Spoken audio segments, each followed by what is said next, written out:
Certainly. Imagine that we find ourselves standing before a grand spectacle, where everything swirls in harmony, yet still holds a certain anchor point.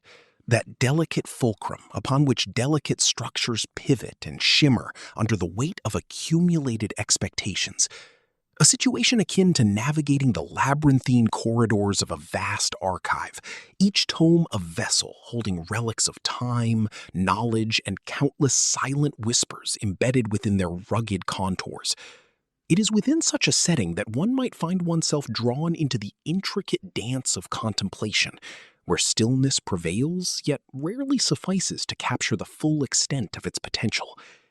This essence captures the essence of what we are collectively striving to grasp, to unravel the hidden threads woven through the fabric of our shared understanding.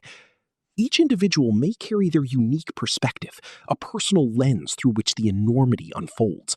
Yet collectively, their contributions converge into a symphony that resonates somewhere deeper, yet less apparent. One might ponder how such a phenomenon could manifest, how it might be discerned when the eyes are closed or distanced, a task demanding patience, precision, and an openness to the unfolding complexity that often eludes even the most seasoned observers. In this context, where every nuance seems to subtly shift, the task